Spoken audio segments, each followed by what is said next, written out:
Thank you, Mr. Speaker, and congratulations to you in your new role. I know you have high aspirations for all that you hope to bring to it, and I'm sure that you will. Of course, it's been a sad 10 days, and it's at times such as these, as we continue to collectively grieve over the tragedy in Humboldt, that friendships and connections, and of course family, matter more than ever. Every connection holds perhaps deeper significance. Many of my colleagues on both sides last week spoke eloquently about the tragedy, in some cases through the prism of personal experience or interpretation, of what it's like to get that call about a child who has been injured or worse, about being a team, and how the Broncos will always be our guys, about a new, renewed, and deeper sense of what the phrase thoughts and prayers can really signify, and about the importance and meaning of expressing thoughts and prayers in all sorts of circumstances to those who matter to us. And I was struck as I listened to colleagues about how in just 2 short years, in most cases just since the election, these colleagues have become friends. And how indeed certain moments, certain comments, be it of support or of asking after family members, just moments of simple generosity or graciousness or camaraderie, of fun, day to day as we pass through this place together. I was struck by how these moments have mattered a great deal to me and how I will always hold them dear. These are good people here in this chamber and in this building. And there are now friends I didn't have just over 2 years ago before this adventure began. Among them, dear Ange Curry, the mighty, my former chief, my trusted current chief, Jeremy Brick, the lovely Sandy Leclerc in my office, and in this and in other offices and in other capacities, Mr. Speaker, Drew D., as I called him, Dustin Clark, Dane Seidel, Max Waldman, Aidan Katz, Michelle Shiz, Donna Ribchuk, James, Patrick, Tim, Stuart, the former Premier, the current Premier. Outside this building too, Mr. Speaker, how can I have known Carrie Zadunik, my CA, for just over 2 years? Surely we have known each other a lifetime. Thank you to all of them, and most of all to my darling family. You are quite simply everything to me. Mr. Speaker, every day, every night that I leave this place, and as my family isn't here in Regina, I often work pretty late, I roll my little document roller bag through the Souris Gallery. We all know it. It features members of this Legislative Assembly, men and women, mainly men in the early years. In that gallery and around the corner is a photo of every member who has ever worked here, who has passed through. And as you pass the photographs, you note certain faces, and you wonder, what was their story? What was their passionate issue? What did they hope to achieve here? And did they achieve it? Or did they just get the proverbial ball rolling, which of course can be important too? And I think of that old movie, Dead Poets Society, and the Robin Williams character telling his students to look at class photos from the 20s and the 30s and to look at all the expressions of earnestness and expectation and hope on their forebears' faces, and how important it is as students living now, in this time, to seize the day and to imagine they hear those forebears whisper, carpe diem, to seize their moment. Politically, of course, Mr. Speaker, that can be challenging at times. For one thing, it all depends on one's point of view and about what seizing the moment means to you. I remember the member for Regina Lakeview once saying, and I paraphrase, that we live in a time of great flux, great change, where everything is changing.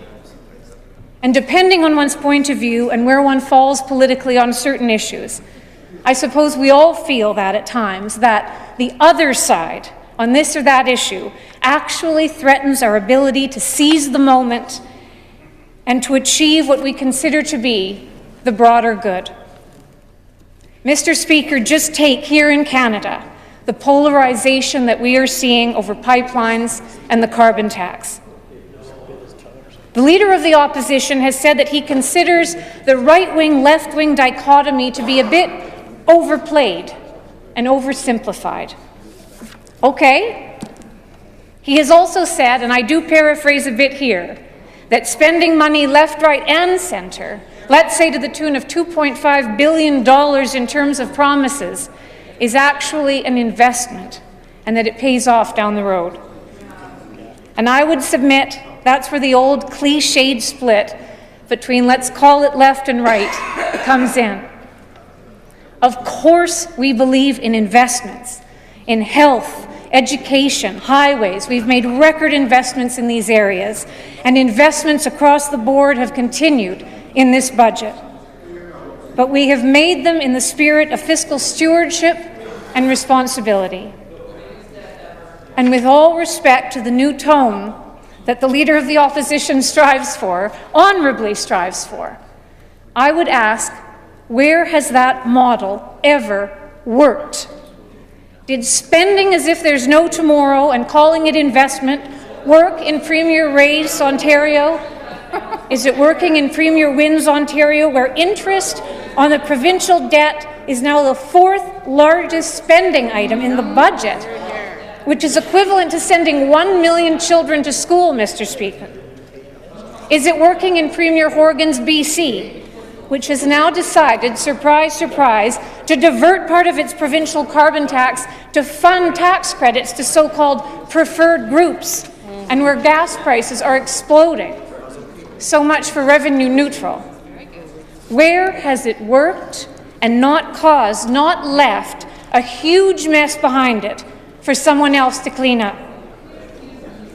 As for right and left, whatever you want to call it, we would say, Mr. Speaker, that seizing the moment is about fostering a competitive economic atmosphere, getting our goods to market. Seizing the moment is about backing pipelines with everything we've got, and it's about mounting the most spirited defence we can against a federally imposed carbon tax.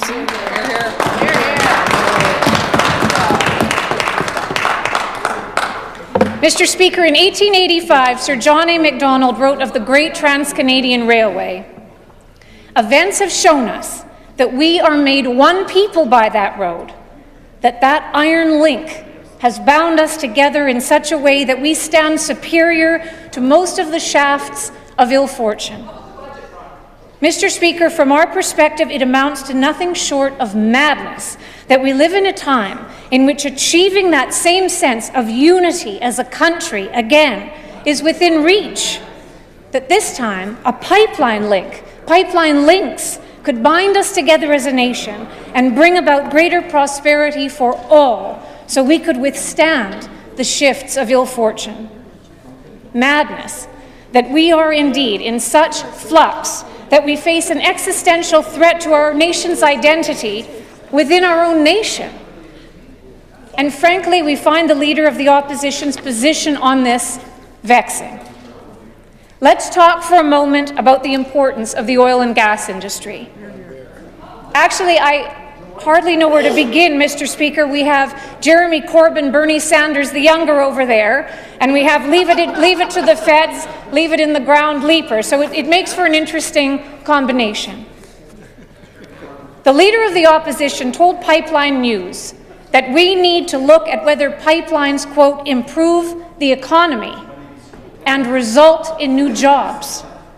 He called Keystone XL, quote, economically unwise, and has called pipelines generally a way of transporting liquids. Liquid gold, more like, Mr. Speaker. Last year, the upstream oil and gas industry accounted for almost 34,000 direct and indirect jobs in this province.